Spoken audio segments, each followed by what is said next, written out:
Trudeau sur les consultations nationales sur les îles éparses.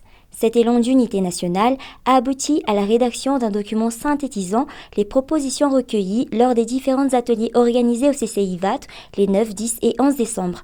Le Premier ministre Christian Tsai a remis ces résolutions entre les mains du président Andrzej Duda. Ce dernier a assuré que les fruits de ces travaux serviront de base lors des discussions futures en vue de la restitution de ces îles aux Malgaches. Tout ce que Madagascar proposera dans le cadre de ces discussions sera basé sur des propositions concertées entre les Malgaches, a promis le locataire Diavlou.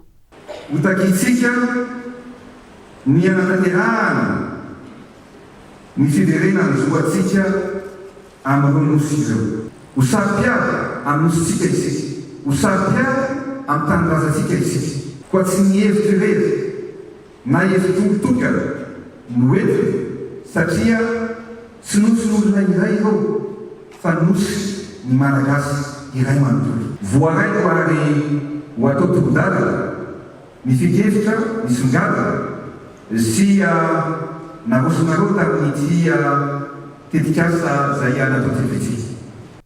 Informer le peuple de l'existence de ces îles, intégrer celles-ci dans le programme scolaire, ce sont entre autres les propositions recueillies lors des ateliers d'IVAT.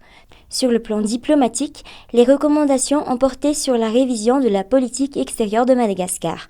Le but est d'attirer l'attention des autres États sur le cas de Madagascar.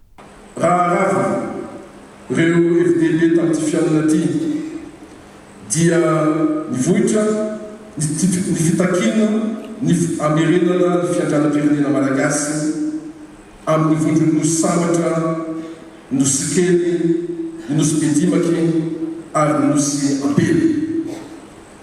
Mahatsapa ihany koa ny rehetra fa zany fitakina zany dia mila fandraisana andraikitra avy amin'ny malagasy vakivolo sy nisy nambaratonga.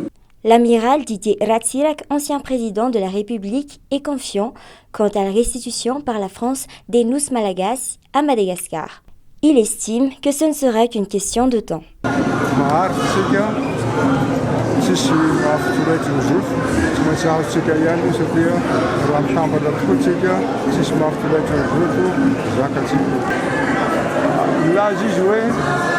Ici c'est la France.